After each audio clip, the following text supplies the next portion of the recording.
Terms for first phase of trade deal. New Delhi and Washington pursue trade liberalization. We get you details on that. IAF jet GPS spoofed in Myanmar. Some reports suggest that the GPS spoofing could be another form of weapon of choice in the 21st century. Impact on new age warfare. We come back and talk more on this. Trump administration freezes $2.2 billion in funding to Harvard University, even as clamor grows for what should be the way forward between Trump and universities in America. India's retail inflation eases to a 67-month low of 3.34% in March over 5 years. This has been the lowest. Will this mean another rate cut going forward?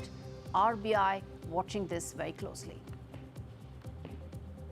As concert ticket prices saw, more than half of Coachella's attendees are buying tickets through payment plans. What does this mean? We decode on India Global.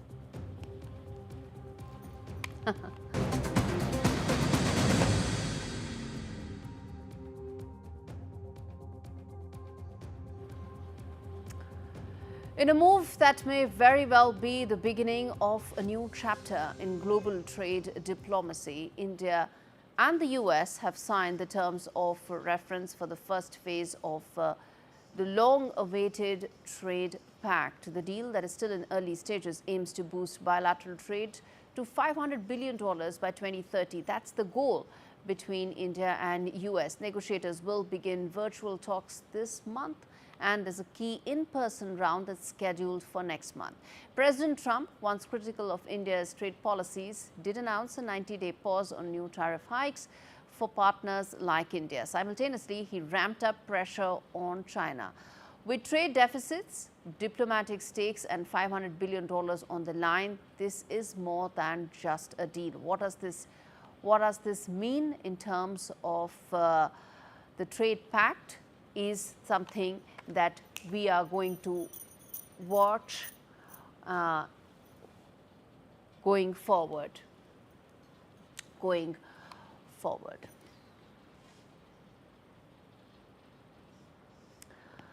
All right, moving on, there has been a rather dramatic and very strange twist in India's humanitarian mission to quake-struck Myanmar. An Indian Air Force C-130J Hercules carrying critical relief supplies reportedly faced a chilling threat in the skies. Many are claiming it to be GPS spoofing. We still are awaiting what really happened. But we are talking about this because could this be new age warfare? We decode that. On 29th of March, the aircraft encountered navigational anomalies over southern Myanmar, and the crew acted fast, switching to backup systems, avoided disaster.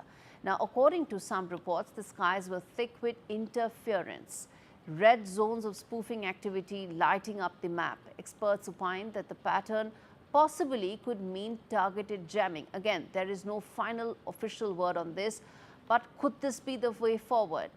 Where did it come from? Is it about covert intelligence installations?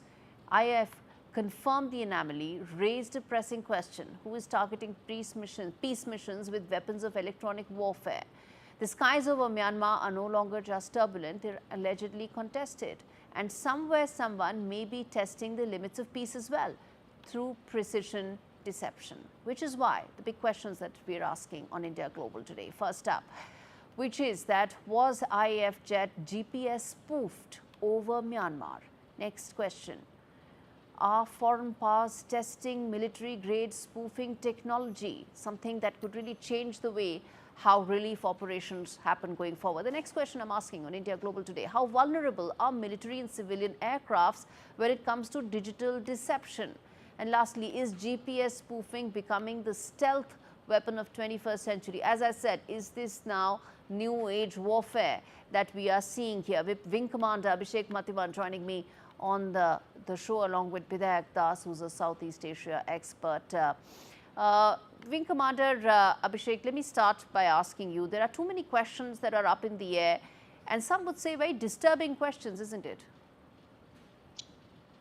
Absolutely nothing can be discounted, and the kind of geopolitical situation that prevails in South Asia and, in fact, around the world at present. Testing and checking up of latest technology is an ongoing process, and particularly in a scenario like ours, wherein we have adversaries on the northern front, on the western front, and now with the emerging situation on the eastern front as well. So you can't discount the fact of deliberate spoofing. However, the official statement that has come out from the Air Force is that the IAF crew are well capable of handling such unavailability while ensuring safety of the flight and achievement of the designated tasks or missions. Okay. Spoofing the GPS, actually, what it leads to is it actually leads to confusion about the exact position of the aircraft in the air. So, Indeed. which consequently creates a confusion on the onboard systems, making the ascertaining of the right position of the aircraft in the air difficult for the air crew. However, That's a it very doesn't important point. pose. Yeah, yeah. However, in case of these humanitarian aids where transport aircraft are involved, there are backup systems in place. In fact, the crew have a dedicated navigator on board, consists Yes. of a navigator on board. So in real terms, it won't lead to a major fiasco. But yes, in case of combat missions or something on those lines, Okay, that's this a very could important really point be. you made. Let me quickly get in Bidhayak Das as well on it, that, which is that this may be a relief op, the damage would have been very contained, limited, but what happens if it's not a relief operation? Questions that we are asking become that much more significant in combat situations, Bidhayak Das. Unmute yourself, sir. Sorry. Thank you. And I said I totally agree with the wing commander that you cannot discount anything, especially in the eastern theater here, in the eastern frontier, the way things have unfolded in the last not 4 years after the coup, but even before that. There's been a level of sophistication that you would not believe. I've spent a lot of time in Myanmar and I've seen the kind of sophistication that I'm not talking about the state here, the military junta has also a level of sophistication that we actually cannot imagine, which is why they're still sustaining themselves. And the non-state actors that is all over Myanmar. If you look from the top tip, the north, right down to the east, where is the Thailand border, you have all these groups spread out, and all of them are highly capable today of using both electromagnetic and electronic warfare and which they are actually doing insofar as their battle is concerned with the military junta, their common enemy inside Myanmar. But just coming back to what happened with the spoofing thing that's Yes, going on, and the Indian Air Force has clarified. There was a yes. notum also from the authorities in Mandalay. And given the situation that day on the 28th of March, the earthquake, Mm-hmm. 7.7 magnitude, the entire support system had collapsed, the ATS had Yes. collapsed. So I think we are reading too much into what Okay. happened if there was actually an intentional spoofing, but you never know what's happening in Myanmar because, These like are the wing disturbing commander, questions because they are disturbing times that we are absolutely, in. And absolutely. Wing Commander Datiman, which brings me to ask you that what are the learnings from this specific instance? Because at the end of the day, that is most important, so that similar situations, if they arise not in relief operations time, then the outcomes remain under control. Just for the information of our viewers, this is not the first time we have faced this kind of a situation.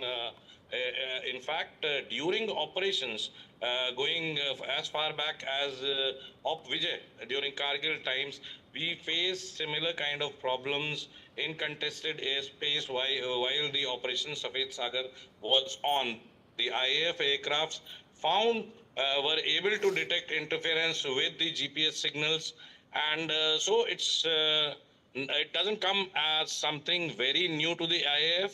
We had learnt our lessons then, and as far as the aircrew and the machines go, there are backup systems to bank on, and consequently the aircrew are always on their toes to deal with such kind of an eventuality, ultimately the mission success being the key. Indeed. Bidhayak Das, the fact you mentioned non-state actors, especially in a zone as hotly contested, as deeply troublesome as Myanmar is. What happens in situations like this when there are too many non-state actors and the state apparatus is weak and incapable of handling situations? So that's where the danger is, right? Because you have a situation where there is an earthquake, there has to be relief going in, different countries are actually going in with the relief, and you don't know what's happening in the airspace. Which the different actors, what are they really sort of in combat? Because if you've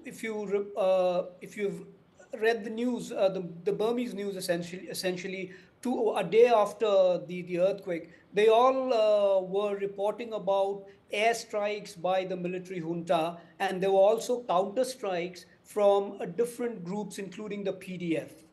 And like I've mentioned, so it like you said, it's very, very deep. In fact, we really don't know how deep it is, because there is also a situation we have in the other neighborhood, Bangladesh, and there are lots of experiments going on over there. We've seen the TB2 drones that have been flying around our borders, Meghalaya, Tripura, then the Siliguri corridor, and that's been of huge concern, and there are great security implications because of that. Therefore, the gut feeling I have here is I'm not pointing a finger now at China immediately, because China has a stake, they're bringing in the relief, but there could be other actors. Definitely the ISI could have a plan of its own, that this is a time that we can experiment, and this situation gives us the right kind of opportunity to do some experiments and to see whether we can cause disruptions. I think this is how I would look at the situation insofar as where it could go. But in the non-state actors, I just want to mention this to you. Just want to quickly mention this to you. The non-state actors, which are essentially they are the ethnic armed organizations of Myanmar. They are extremely powerful. The WA, which are essentially the Chinese, they have 50,000 troops, and they have sophistication which are coming from China, trained by China, and these level of sophistication are just not electromagnetic. They are also autonomous electronic warfare systems they've built in place. All right, so I'll have to leave it there, gentlemen. Thank you so much, both of you, for joining me on India Global today on a story that has many implications. The bottom line, viewers, really is that when it comes to new age warfare, it's not just going to be about tanks or AK-47s or missile guns. It's going to be about technology, a domain that can have far-reaching implications, because that's how the new age warfare is set to be designed going forward. And what this instance shows is that when technology can be usurped, it can have far-reaching, devastating consequences, and especially and more so when non-state actors operating across geographies, across boundaries are involved. That is one thing to watch out for when it comes to governments around the world. On that note, we slip into a very short break. We'll come back with more news on the other side. Stay with us.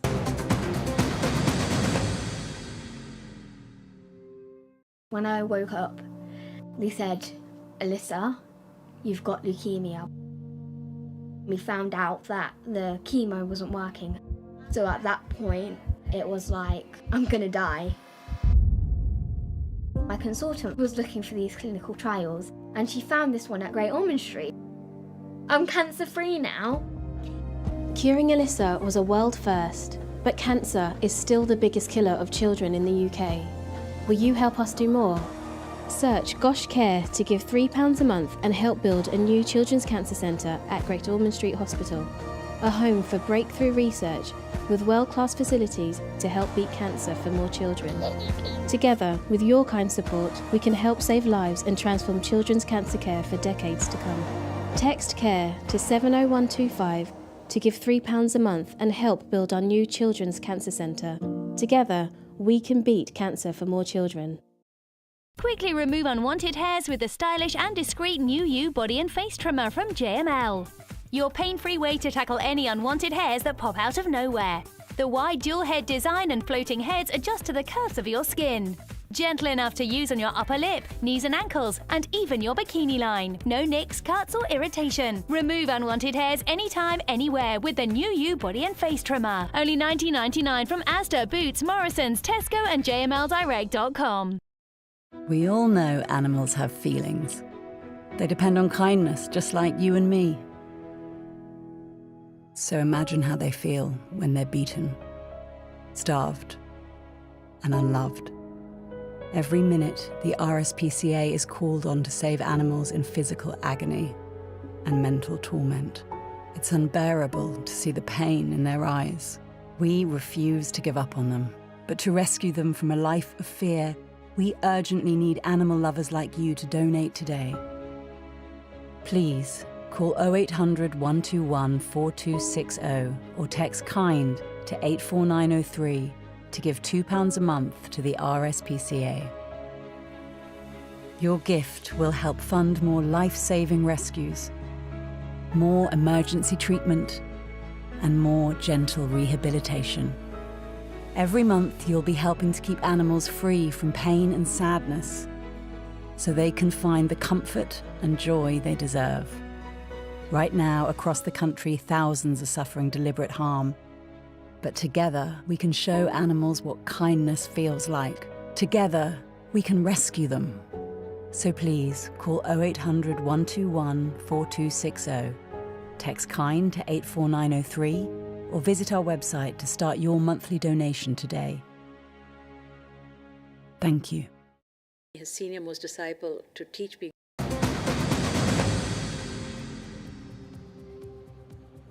Big Tech is on trial, and at the center of it all is Meta CEO Mark Zuckerberg, defending the empire he built in the last decade. On the stand in a Washington court, Zuckerberg pushed ahead against explosive allegations from the FTC, Federal Trade Commission, that claimed that Meta's acquisitions of Instagram and WhatsApp about a decade ago were not innovation but domination. If the FTC succeeds, it could dismantle Meta's crown jewels and half of its ad revenues.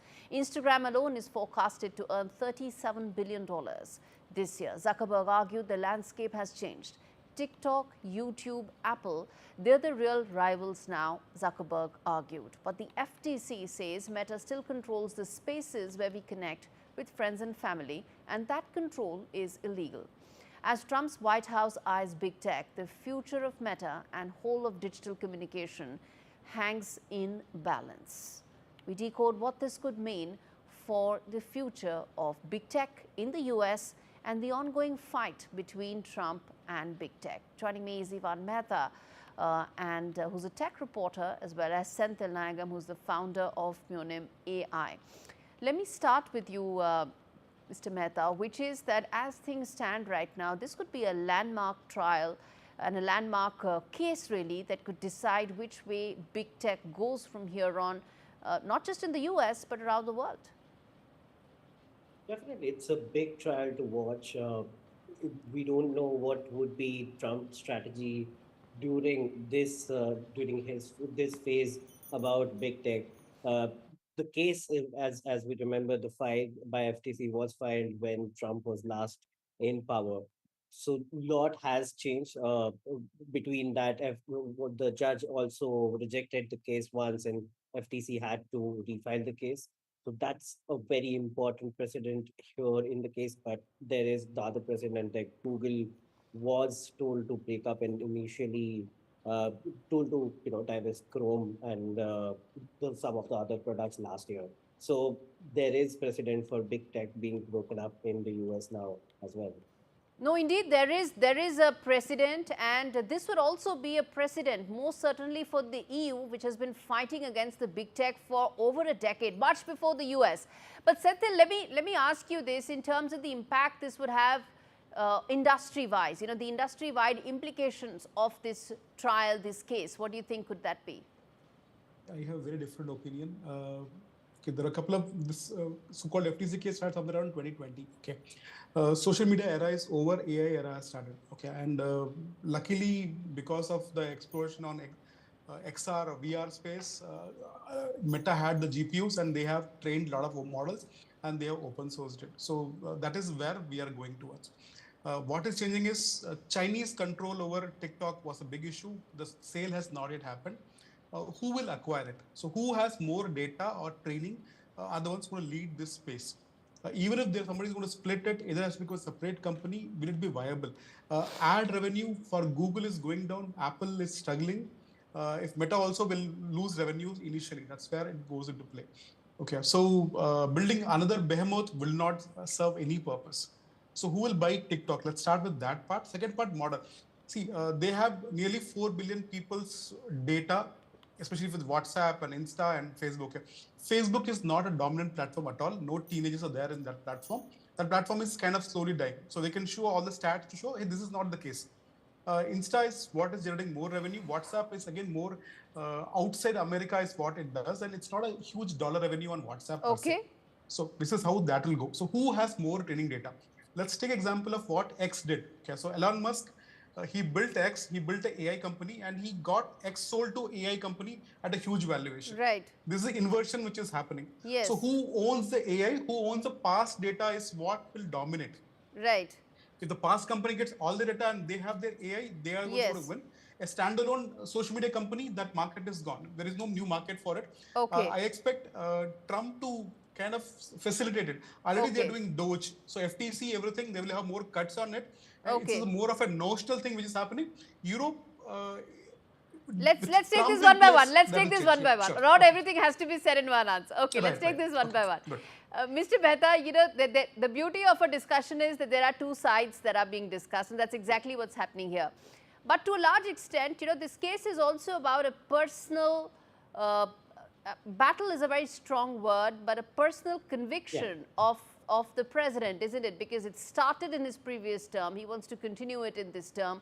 What, according to you, are the objectives of the FTC? Because the case is not watertight, but they're just relying on those bunch of emails where, a decade ago where Mark Zuckerberg had said that these are small companies and so on and so forth, and the case essentially is just that. But what, according to you, are the FTC's objectives from this, from a messaging point of view, not just from an outcome point of view? I think they want to prove that there are monopolies in play which they want to break. Now, it's very hard for them to prove that Meta is a monopoly in the personal social networking space, which is a key word here. And like Senthil said, the game is about, look, when you filed the case, we were pretty much Facebook. Now we are Meta, so we are doing a lot of things. So we are not just a social networking play, and we are not just the dominant company. If you look at us as a company, we are not just a social media company. So FTC would want to prove that, hey, this is still a social media company, and there is tangible harm if TikTok gets sold or banned, and tangible benefit for Meta. And it would also want to prove that if anything changes in Instagram or WhatsApp, that is detrimental to users as well. Okay, Senthil, very quickly, you have a different opinion, and this case could actually go either way. But since it's a watershed moment in the US for big tech, what, according to you, could be the larger takeaways, let's say for EU, let's say for India, which are also dealing with big tech and data in a big way? Okay, so like social media era is over, AI has taken over. The third part would be we would have either an XR or a VR device. Apple needs a successor for their iPhone. They are struggling. VR, I think Meta was ahead of in that space, and Google is trying. There are three companies. America wants whatever the next technology, America wants to dominate that. That is the whole purpose. They don't want to break any monopoly what they have. And currently, Europe is in a big trouble because maybe NATO, something else will trigger for them. Earlier, they used to fine EU will fine either Apple or Google $1 billion fine. It was very easy during Biden period. Trump is a different ball game, and it will work differently for them. I don't expect any breakup happening. I don't expect even Europe to take any serious actions at this point of time. This is not going to work for them. We have to see what will happen in 2-3 years when a new technology, new domain coming into play. Right, and a lot more job losses will happen. A lot of something else has to change. 2-3 years is like decades when it comes to technology, isn't it? No, we may announce the AGI later this year. So that's the whole part. Who is going to announce first?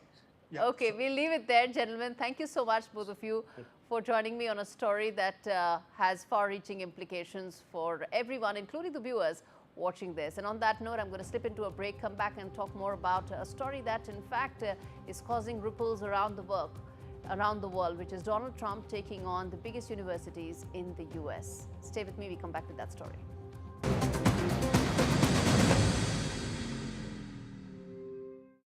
You've been nominated several times for the Grammys, but what it's been like the last 25 years? Because, you know, music is also a fairly competitive field. It's, of course, the search to find your identity is there. You want to do that. You want to probably isolate yourself from the noise. But at the end of the day, the arts as a field is also a very competitive space, isn't it? I didn't go into music to become an artist. I'd never imagined I'd make an album. That wasn't why I went into music. I went to music to sing. You know what I would do when I started singing? I became a music beggar. I truly would.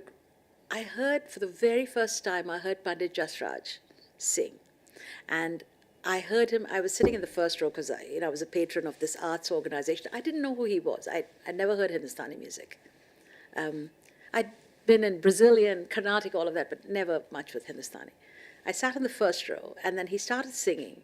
And then for the next 4 hours or 3 hours that he sang, I must have cried through the entire concert of his because it was so beautiful, so magical. And in my mind, I said to myself, I want to learn from him. And, like this, but of course, most of these people take students when you're 5 and they live with them and they travel with them and do all of this. But the universe has a way of working. And I've got to tell you a very wonderful story about Pandit Jasraj, who I wanted to learn from, but I didn't know him. And I went to a concert of his after that again. Somebody calls me up. This is a week or two after I'd had this incredible experience, and I'm telling God or the divine, I want to learn music this way. I want to experience music where this combination of bhakti and notes come together. This is what's going through my head. I'm praying. I don't know quite how I'm doing it. A friend of mine randomly calls me up and he says, 2 weeks later, and he says, and this is so bizarre, the coincidence, that I can't call it a coincidence, I call it universal synchronicity. He says, oh, I'm a single guy and I'm going to have Pandit Jasraj to my house for dinner tomorrow.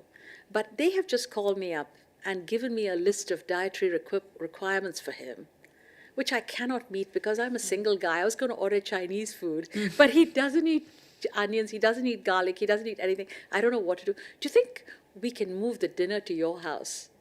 And, because you've got cooks and stuff, so maybe you can do it. I said, of course, this is the guy I've been dying to meet. Yeah. So this is how I met Pandit Jasraj, and then I begged him to teach me. And I met all these teachers. So for me, this journey of finding music was never about performing. And when Pandit Jasraj gave me his senior most disciple to teach me, Pandit Girish Vazalwar, who passed away, I would sing for 10 hours a day.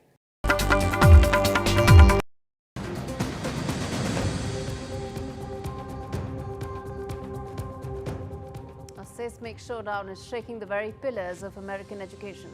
President Trump has frozen us $2.2 billion in federal funding to Harvard University after the Ivy League college refused to comply with Trump demands. Trump's administration accused Harvard of fostering a troubling entitlement mindset and demanded reforms, from admission overhauls to monitoring campus activism. At the heart of it all is free speech, civil rights, and academic independence. And where do you draw the line is the key question. But Harvard's president, Alan Garber, stood defiant. The backlash was swift. In a powerful show of support, Barack Obama, former president, praised Harvard for setting an example in the face of what he called, quote-unquote, unlawful attempt to stifle academic freedom. Harvard has drawn its line in the sand. The question now remains, who will follow the college next? And that's exactly why this is now the big question that I'm asking on this Trump versus Harvard debate. First up, can universities remain truly independent while relying on federal funding? On one hand, you want federal funding. On the other hand, you want to have complete freedom. Is academic freedom under threat when funds are tied to ideological demands? There will be different presidents, different administrations, different thoughts. Should funding be always tied to that? Next up, are student protests a sign of healthy debate, or is it disruption to learning? And who decides that, and where is that fine line? Lastly, boundaries of freedom of speech on campuses. How does one decide that? Because that is really at the heart of why this has happened. Of course, the anti-Semitism that one saw on these Ivy League colleges was gruesome, was abhorring, but those were specific instances. Can that be the cause for making sweeping changes? Cornell William joins me to talk more on that, and so does Sophie Fullerton. It's good to have both of you on the broadcast. And sir, let me start with you, Mr. Cornell, which is that at the end of the day, there are no right answers in this, because no two colleges may have the same opinion when it comes to how much should it rely on federal funding and how much should it stand up for what the college administration believes is the right thing. So first of all, let me say thank you for having me this morning. And I just want to note here that it is true, each college, each university has to make its own decision with respect to federal funding.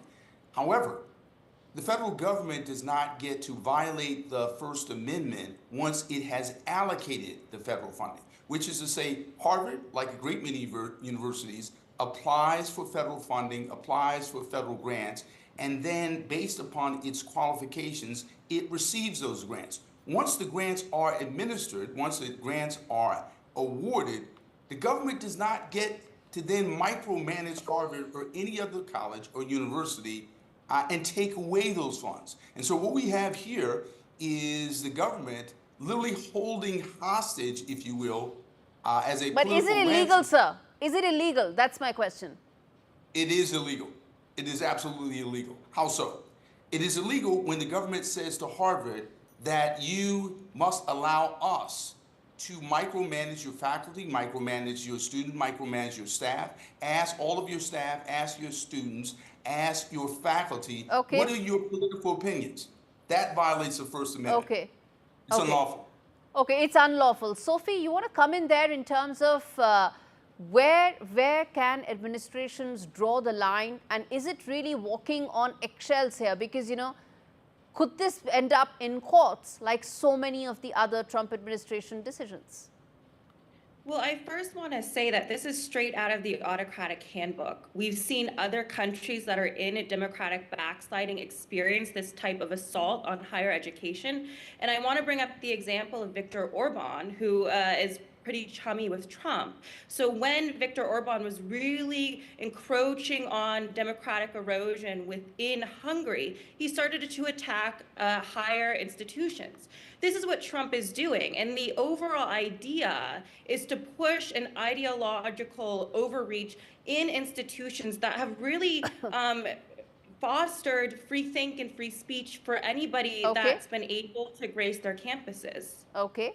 So all I can say before I continue this is that it would not be great to compare Harvard universities to others, whether it is Hungary or any other college or any other campus. I know the comparison is for the leaders, but at the end of the day, it is the campus and the college that we are talking about. Having said that, the other side is, you know, Mr. Cornell, what the administration has been saying at the end of the day, that they are well within their rights to be able to do so, because at the end of the day, if you want federal funding, you've got to comply. And there are universities which have done so.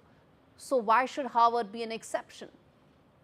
Let's be very clear here. So the Trump administration is essentially saying that it can suspend federal funding based upon two laws. Essentially, one law, Title VI, which says you can't discriminate in the use of federal funds.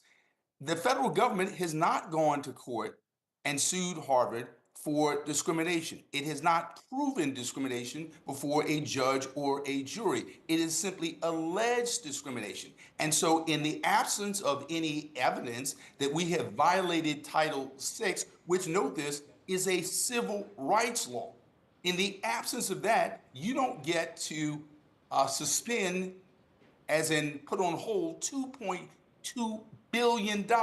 In addition, but Harvard is a rich university, sir. It's got $53 billion in endowment funds. It's a rich university.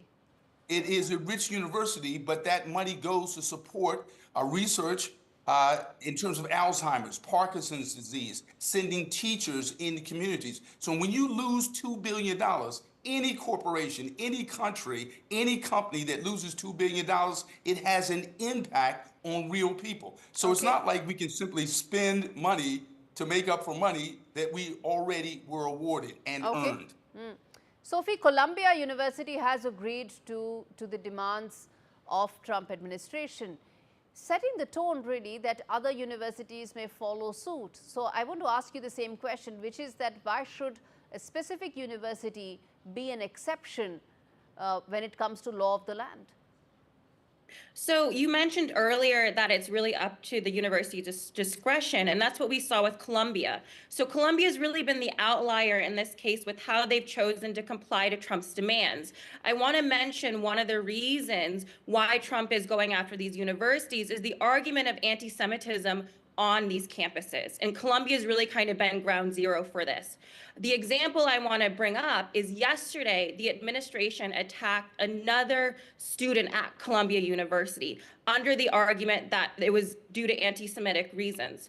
Well, then we just saw a 60 Minutes film documentary on him where he's basically calling out anti-Semitism on campus. So what I'm trying to get at is, even though this administration is arguing they're targeting these universities for specific reasons, the goalposts keep moving. So now it's anti-Semitism, but the next day it's going to be because they're speaking out against the Trump administration, and the goalposts will continue to move as this administration continues to move on. Okay, so the fact is that the world saw some of those anti-Semitic and anti-Semitism that happened on these campuses.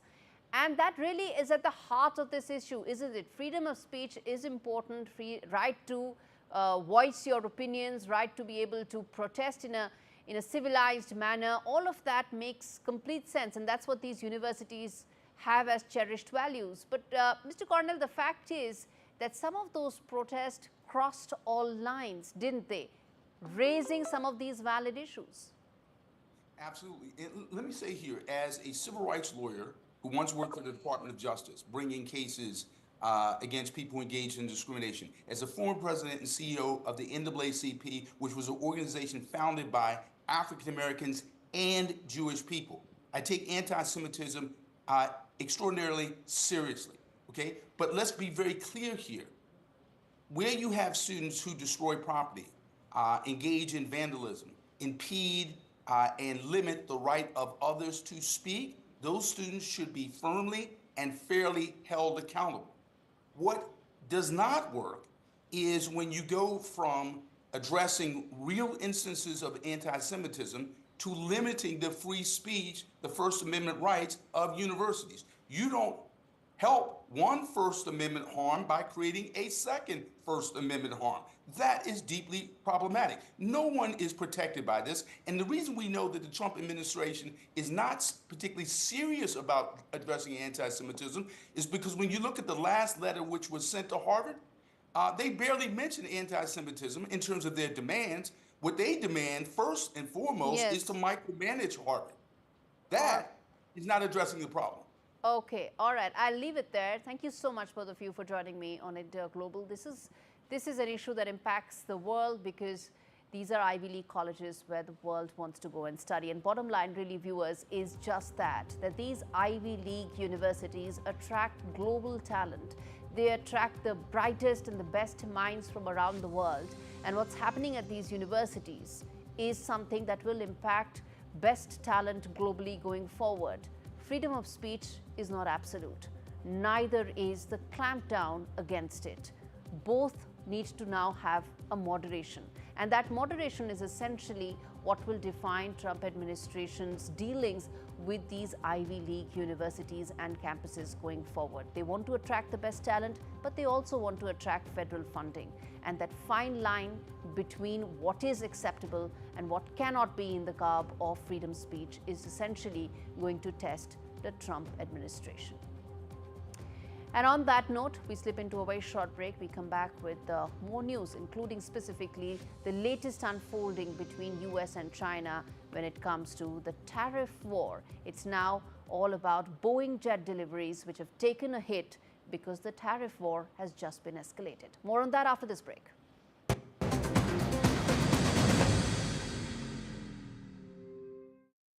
With retirement round the corner, I want to spend more time with my family and less time worrying about the numbers. Which reminds me. Welcome to British Seniors, the UK's #1 rated provider of over 50s life insurance. Hi, I'd like a quick quote. No problem. We're proud to offer our seniors lifetime guarantee. With 100% of claims having been paid, we guarantee your premiums will never go up and that you'll speak to one of our specialists in the UK. UK residents aged 50 to 80 are guaranteed to be accepted. Depending on your age, your loved ones can get a cash payout up to £10,000. And that money could help with funeral costs or even as a gift for the grandkids. I'll do it. Plus, when you sign up, you'll receive a £135 gift card and free 24/7 GP advice and health services. You got them all right. That's amazing. Be proud to protect your loved ones with British Seniors. To get a free quote today, call our UK team on 0800 977 5808 or visit britishseniors.co.uk. This is an important message for people living with diabetes, from people living with diabetes. When I was experiencing the symptoms of diabetes, I didn't know what was going on. You go on the internet and it's full of horror stories. I didn't understand about carbs, I didn't understand about blood glucose levels. That's why the support I get as a Diabetes UK member is so important. You can become a Diabetes UK member for just £3 a month. When you do, you'll receive a practical guide specific to your type of diabetes and a copy of Balance magazine 4 times a year. Plus, you'll help support research that could lead to better treatments for all types of diabetes. As members, we're all working it out together. Call 0800 144 5410 or go online to become a Diabetes UK member for just £3 a month. Join us now because membership can help you learn to live better with diabetes. I'll fix him, love. Poor pet. Just shows you never know what's going to happen. Which reminds me, I need to protect the life we've built. That's why I'm looking into smart family life insurance. Hi, I'd like a quick quote, please. OK. You can choose a benefit amount up to £750,000, depending on your age. If you're a UK resident aged 18 to 64, you can apply with just a few health and lifestyle questions. For £250,000 of cover, the price starts at just £14.77 a month. That's less than I thought. And it could help my husband with the mortgage. Just like families, not all life insurance is the same. That's why we offer the Smart Family Guarantee. That's good to know. You'll also receive a 100% advance in the event of terminal illness and 10% cash back on your first year's premiums. That's the Smart Cashback. Plus, you'll also get your choice of a £125 gift card. Protect the life you've built the smart way. To get a free quote today, call our specialist UK team on 0800 977 5753 or visit smartinsurance.co.uk.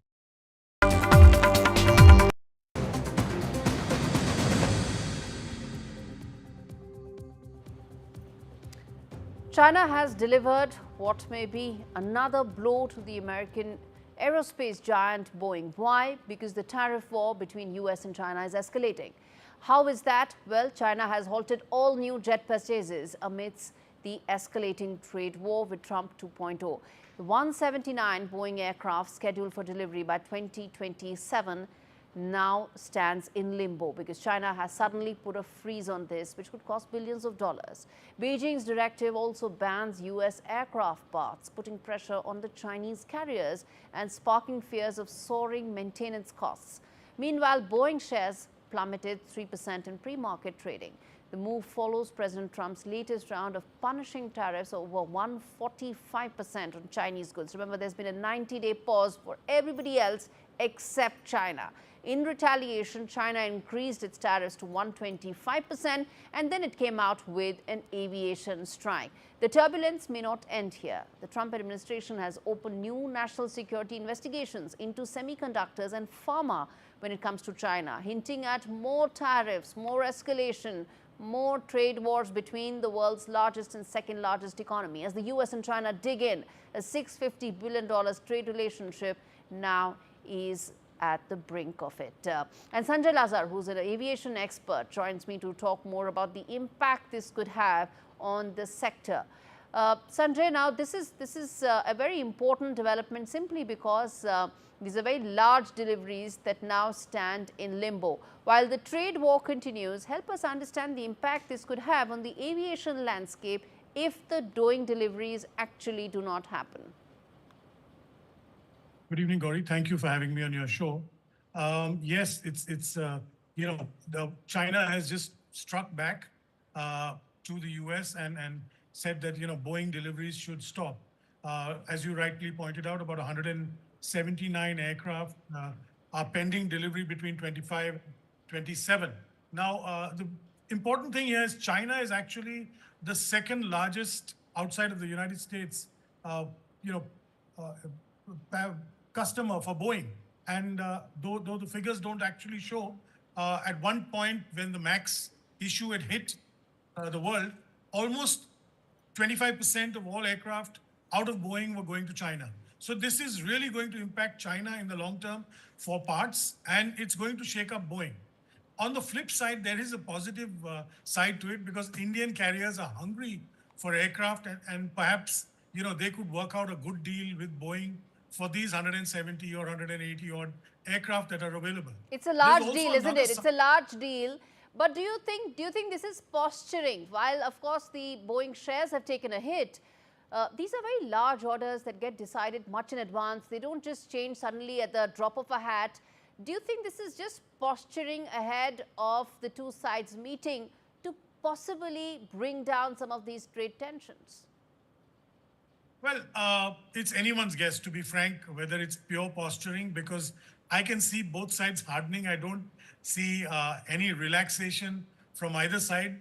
The Americans are very serious about what they're doing. And China also has COMAC, its own aircraft manufacturer, and they will encourage them. Let's also remember that, you know, Air India Express has also got a number of aircraft that were supposed to be delivered to China last year and this year.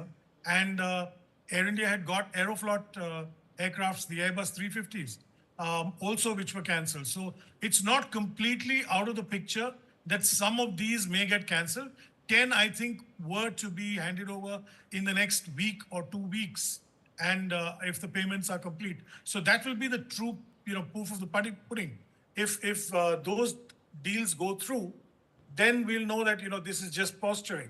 But also the other thing is Ryanair. Michael O'Leary has just gone on to say that if tariffs stay on, and Ryanair is another big consumer for the Boeing aircrafts, they might postpone their 25, 30 aircraft, which they're expecting at the end of this year, next year until tariff.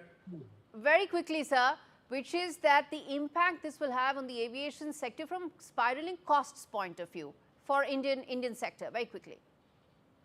Well, it's really not going to spiral costs for the Indian sector, so to speak. It's going to hurt China because China has over 1,000 Boeings currently in operation across all its 3-4 airlines.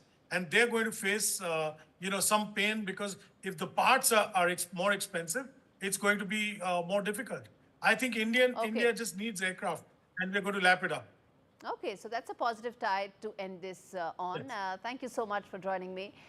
Shifting focus now to tensions that are simmering in Western Europe and Israel as Benjamin Netanyahu and his son unleash a fiery rebuke of French President Emmanuel Macron. You don't see that every day, but that's what one saw on social media because of Macron's push to recognize a Palestinian state. Macron, speaking on French television, announced plans to recognize Palestine by June, hoping to inspire peace through reciprocal recognition by Israel. But his words sparked fury across Israel and an explosive response online. Netanyahu Jr. didn't hold back, accusing France of neo-imperialism and mocking its overseas territories. On your screens are that Twitter exchange that took place between the two. In fact, Netanyahu's son, he even confused French Guyana with the French Guinea. Netanyahu stood firmly behind his son, calling Macron gravely mistaken and slamming the idea of a Palestinian state as a threat to Israel's very survival. Citing silence from Palestinian leaders after the 7th of October Hamas assault, Netanyahu accused France of dangerous double standards, demanding don't lecture us on peace while ignoring your own colonial realities. In 2025, The Sound of Music comes with a new price, viewers, and it's being paid in installments. Yes, you heard it right. With general admission tickets topping $600, over 60% of Coachella attendees this weekend didn't pay up front. They paid in installments. A trend once reserved for college loans, now being used to finance fun. A $50 down payment secures entry to the desert dream. Travel, hotels, food, well, you talk about thousands more adding up. Marketing. Not about music anymore, it's about affordability, responsibility later. Once, young Americans saved for education and now they budget for entertainment. It's a new trend that has started, a wristband and a payment plan. That's what the model is. From 12-hour parking chaos to soaring ticket costs, Coachella's transformation mirrors America's own, where lifestyle is a luxury, debt is the price of participation. In the age of buy now, pay later, even memories, viewers, come with a payment plan, or so it seems. Aarti Rajaratnam joins me to talk more on this. Aarti, it's not a very happy trend simply because one would see that normally you wouldn't like to have EMIs for something like this, but well, I guess it's when it's about Coachella, there are no rules in the rule book, is it? I really don't think it's just the Coachella or any of these things. Ultimately, I think it's about a generation that has its priorities mixed up. Their generation, for example, has become extremely visual. So they need to be seen in the right places. They need to be seen with the right people doing the right things. And they need to somehow post it on social media, gather that attention and things like that. So an EMI, particularly the installment plans, were for things like homes, which led to security, things like education that made you employable, made you plan for the future and things like that. Not for something so short-lived. So somewhere I have a feeling that the entire generation has started disintegrating priorities. I think we need to get back there. Though it's entertainment and it's a lot of fun and everything, if you took a concert in India for that matter, I do have to tell you here that many of the parents are probably footing the bill there, and they are probably doing the EMIs and everything instead of the adolescents, because our teenagers stay with their parents till they're married technically. So I really don't want to blame only their teenagers. Overall, I feel that this fear of missing out aspect is... This is really the flip side of social media at the end of the day, because it's social media really dictating what you want to do with your lives. It's not social media per se, but the fact that the entire world has become very visual right now. And when I say that, it's not just social media. It's about being seen. Even language and everything has stunted. We've started using shorter forms of everything. So I think when, your entire nervous system is being ruled by something different from what it was probably even 15 years back or 20 years back, it is. So it's not just social media, I would say, but the entire perception of the nervous system of how the world is. So that's where I would give you a technical side to this whole this chaos that's happening across the globe. And American consumption and American consumerism anyway has been at the forefront of how the world deals with consumption patterns, isn't it? Because they really set the trend for the world to follow. Not anymore. I think not anymore. Probably even about 5 years back, consumer trends were set by the US. But overall now, if you notice, it is moving back towards Asia. and a lot of trends are originating in Asia. So I wouldn't say it's just America. It is across the globe. And also the world has shrunk, right? When you look at connectivity, we're connected all across. So I think it would be very myopic to say that America, decides any of these trends. But yes, across the globe, entertainment has taken over and people have forgotten their priorities over a period of time. And very quickly, Aarti, I'm running out of time, which is that this is specifically about Coachella, but do you think that's really the larger trend here that we're discussing, which is entertainment comes first, maybe responsible expenses come later? See, the teenage brain is something that's driven by what's called the striatum, which is the risk-taking part. So all of these things come under actually risky behavior because it's quick returns in terms of the reward mechanism in the brain. Unlike, saving up for the future, which is a very responsible habit forming. So I think overall, what I would really add to this whole discussion today between you and me is the fact that we need to start realizing that this is going to be a very dangerous trend going forward. So it's time to, rethink our parenting, rethink the way we are dealing with entertainment and education and priorities. Aarti, I'll leave it there. All I can say is my young colleagues who helped me put this show together would probably say responsibility and Coachella don't go together. On that note, I'm going to wrap this up. Thank you so much for watching this edition of India Global with me, Gaurie Dwivedi.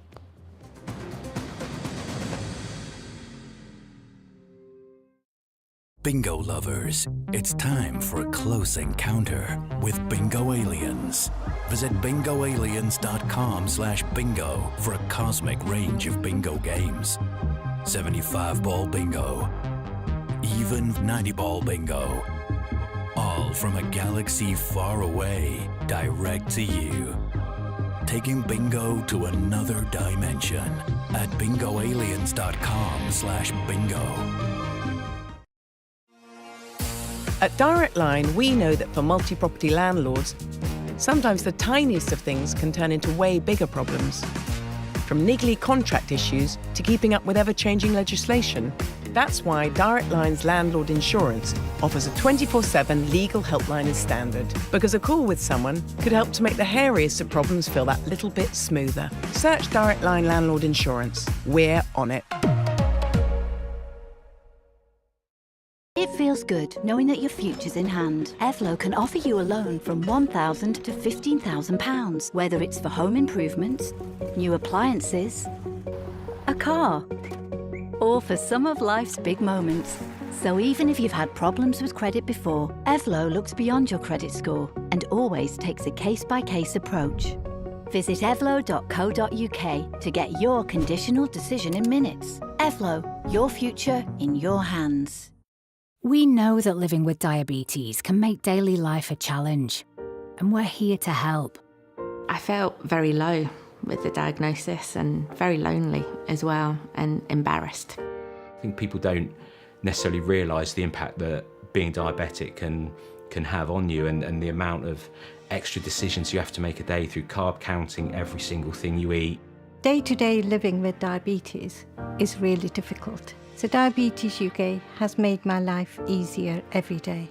If you're struggling with the everyday challenges diabetes can bring, maybe it's time to become a Diabetes UK member. Call 0800 035 7601 or go online to become a member. And for just £3 a month, you'll get a welcome pack and a practical guide tailored to your type of diabetes and a copy of Balance magazine 4 times a year. Balance magazine has been very good in giving me tips to manage my diabetes on a day-to-day basis.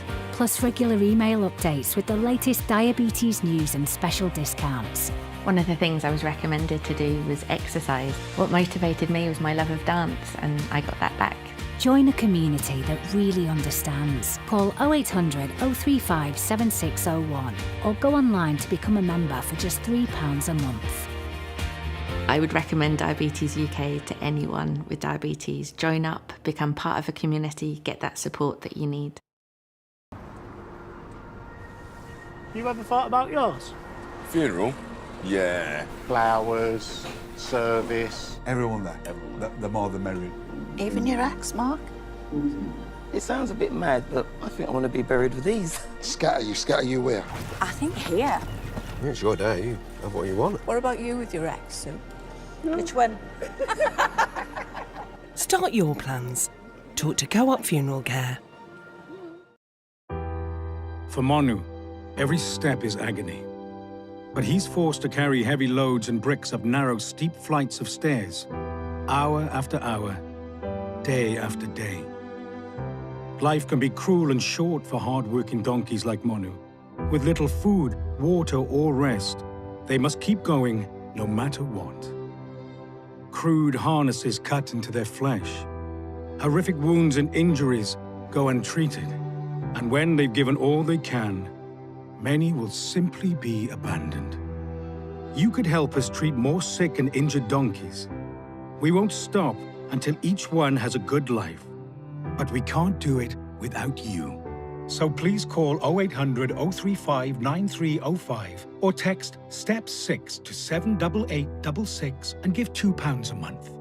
Your help will be the first step towards a better life for brave donkeys like Monu.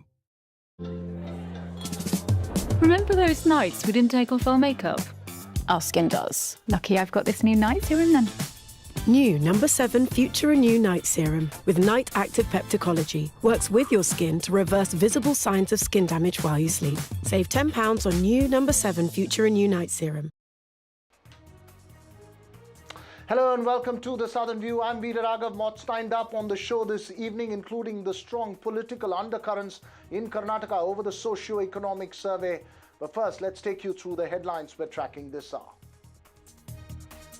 Sonia and Rahul Gandhi named in the Enforcement Directorate charge sheet in the high-profile National Herald case, which has seen a sharp political exchange. Next hearing on the 25th of April.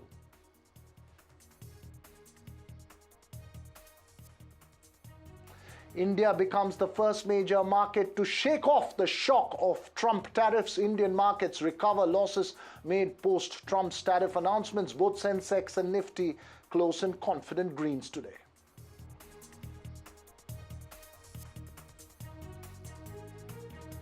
Tamil Nadu Chief Minister M.K. Stalin launches another offensive against the centre, forms a committee to study ways to protect state autonomy and rights. BJP calls it a political stunt.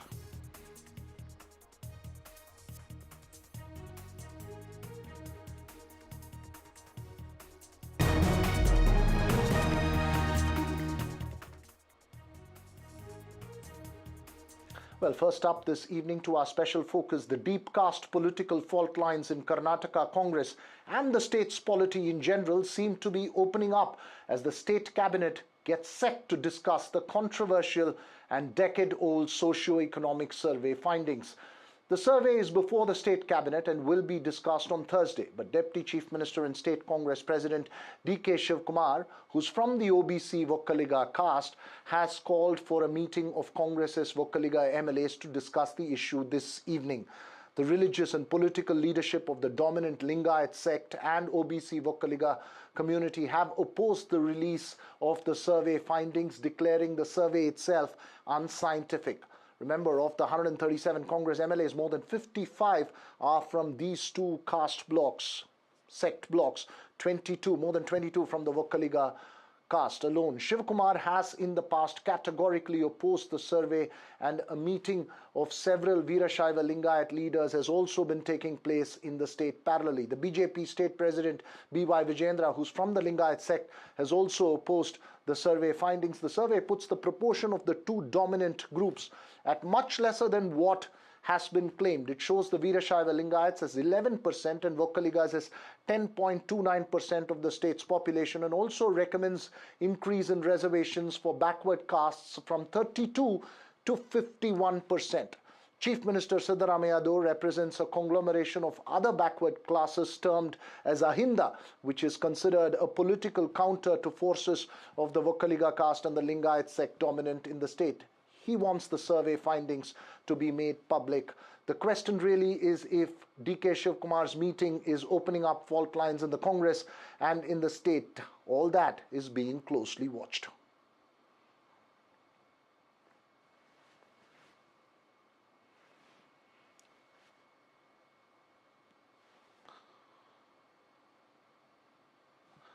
So what is the political consequence of the fault lines? Remember, the BJP too has tried to sidestep the survey findings.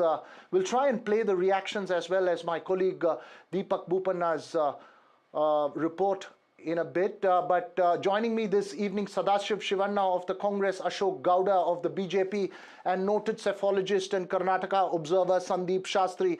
Before I get to the two politicians on the panel, Dr. Sandeep Shastri, explain the context of the opposition to this socio-economic survey, which we've discussed now for the last 10 years.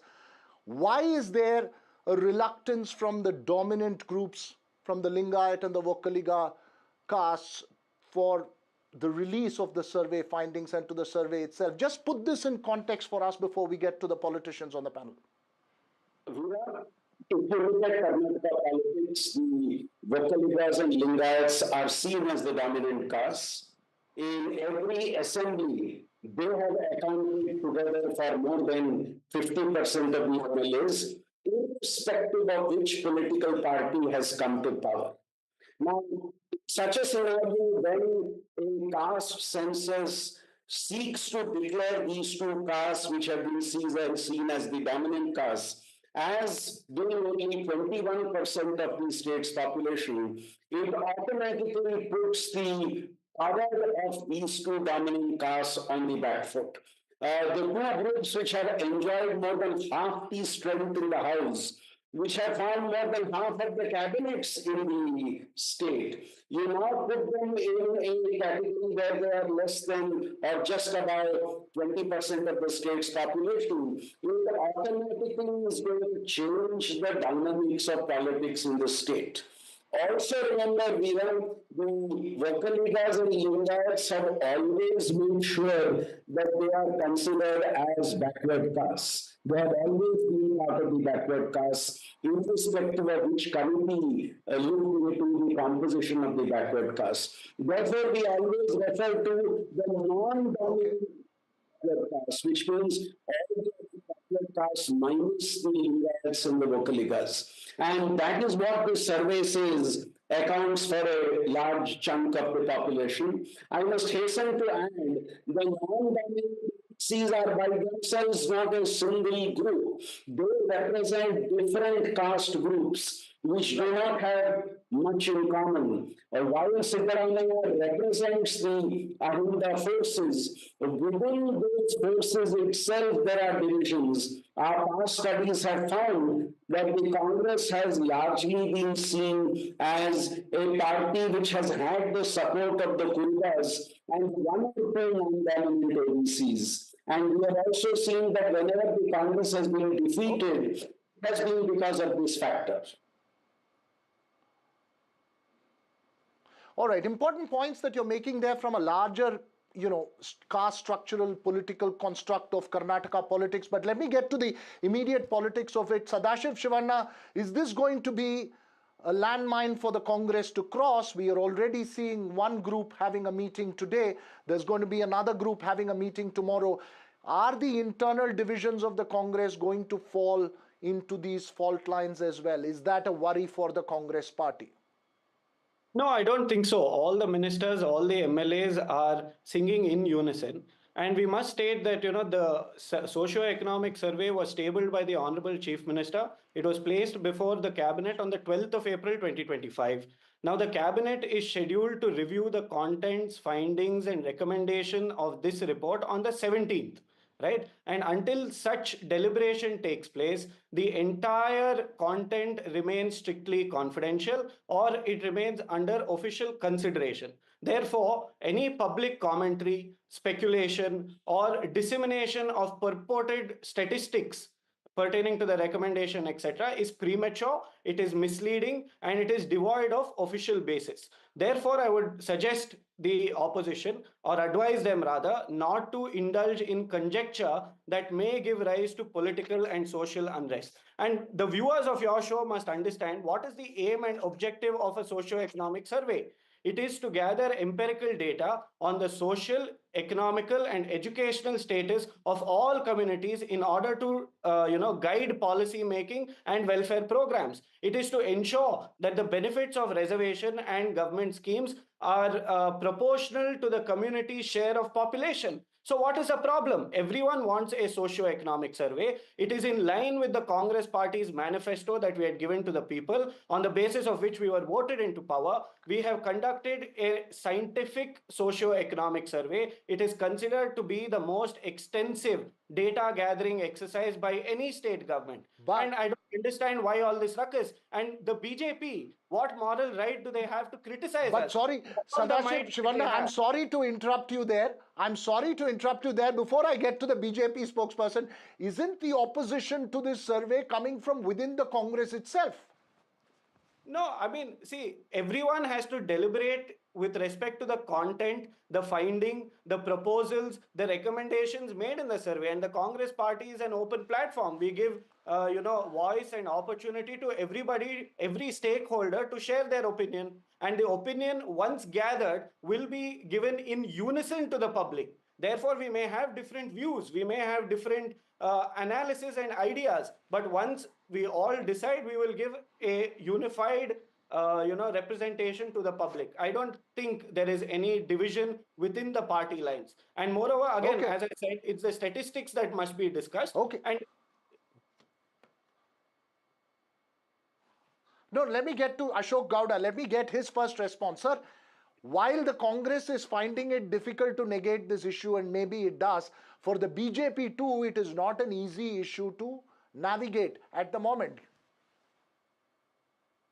See, Raghav, see this report which is there made in public by Congress ministers themselves, who have distributed across the, irrespective of the party lines, they have distributed to the lot of people, including people like us.